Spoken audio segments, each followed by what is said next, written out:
In 2002, Michel Bell left a 32-year career at Alcan, the aluminum people, as Vice President of Business Planning to pursue his true passion, helping the rest of us understand our finances as God intended us to. His organization and his book share the same title, Managing God's Money. Michel, we want to welcome you back to Full Circle. Thank you. It's always a joy to be on the couch with the girls. Look at me, I'm like, I don't know if it's a joy to have you on the couch, because every time you come, I know, you two have a little history going I know, here. I know. And, it's a little painful. And I had a question, I have a question, which maybe it's not fair, but I really have a question. All these savings, where have you put them? Let's just answer that, Michel, like on national TV. Or is that a rhetorical question? It's a rhetorical question because where I'm going is you never save. You never save. You spend less. We need to understand the difference between saving, where I physically put funds away and it grows and it's protected, as opposed to saying something is $10 and it's now $5. You didn't save anything. You spent $5. You mean I spent the other $5 on something else? No, you just spent $5. Forget about what it was before. If my book is $20 and I'm selling you for $5, you bought it for $5. Period. Stop. Full stop. Don't pass go. Do not collect too much. But you know what? That's really important to understand because we think savings. So I'm going to save. We don't save. Okay, you know what? I think I'm sorry. we need, no, you're absolutely right. You're right. And we need to just get back to the basics. So, Michel, please tell us what in the world is going on in the financial world. You know what? It's some bad thing. But even before saying that, I want to let people understand that Jesus is in control. The Lord is in control.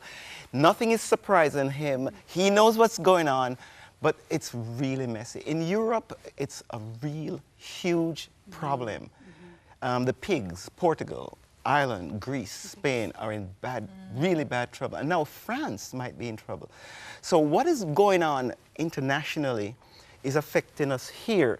But the good news, if it's good news, is we are doing reasonably well, but we're still doing bad. Because last quarter, our economy stalled. It didn't grow.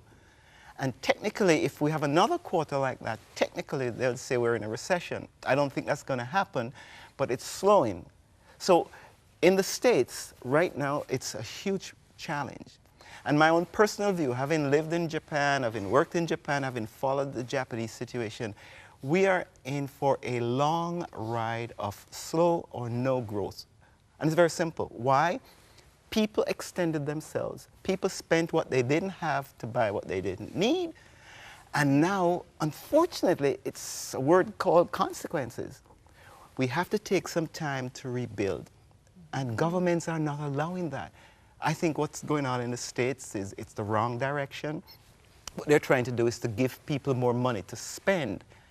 And I think that's not what should happen. People who get more money to spend in the States have been saving it. That's the right thing to do.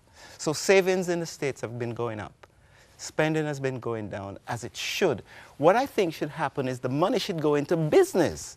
So businesses can create jobs. Governments don't create jobs. People don't create jobs. But Michel, they were saying Canadians were spending quite a bit, even during this issue in the States and with the recession. We are the only country in the world that has spent more and increasingly through the recession. The only country. But the government wants us to spend, right? Because they say that's going to stimulate the economy. So don't stop spending. Yes, they do. And sadly, on the horizon is a day where Canada will have to reckon and we will have to stop spending. I saw some, just before coming to the studio, I saw some statistics which says that 65% of people between the age of 54 and 65 have debt. 82% of people between the ages of 25 and 54 have debt. 10% of Canadians say they will never get out of debt. Wow. 8% of Canadians say they will get out of debt probably after 70. I guess what I'm saying is we have accepted a debt culture, and I don't think that's a good thing. It's not looking pretty, And I think we're just delaying the inevitable. So is it really, does it start with a change of our mindset? Because it seems like when you were saying earlier, we've just overextended ourselves. We've bought things we don't need with money we don't have. It's that we've kind of gotten out of the mindset of depriving myself. It's like, I can't deprive myself because this bank is telling me I'm richer than I think, or I've got so much money in credit that they are just willing to give me, so why deprive myself of this new iPad or iPod or screen TV or whatever? Yeah. And so it's a mind-changing. It's a mind-changing thing, and it's so difficult. Why is it difficult? Because the marketers know that. Yes.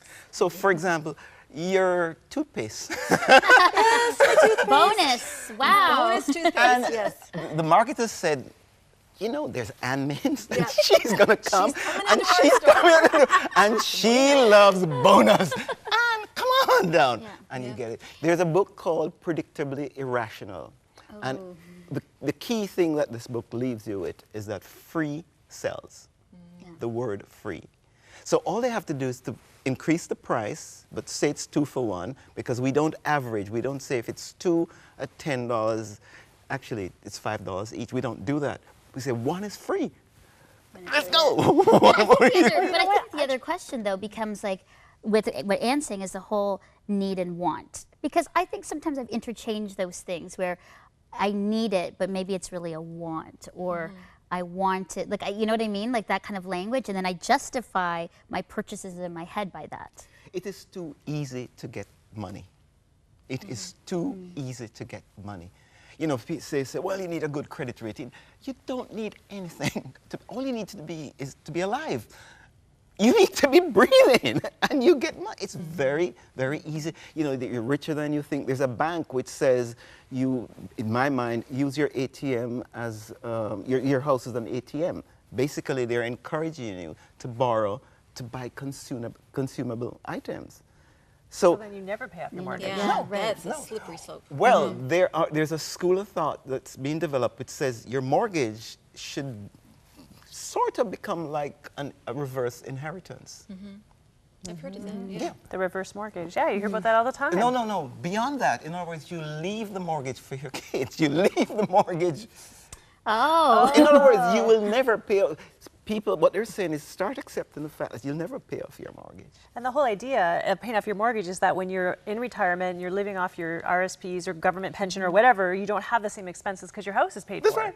So if your house isn't paid for, you're in trouble, right? Yes, for most people. Yes. Because they're not putting away money for retirement. That's exactly Is right. is there a hopeful message in all this? Because I'm feeling like, wow, so the economy is hitting us. We're suckers for the bonuses. I don't know what needs or wants are. What's the hopefulness? The hopeful message is we should try to understand what it means to have a relationship with Jesus the Messiah.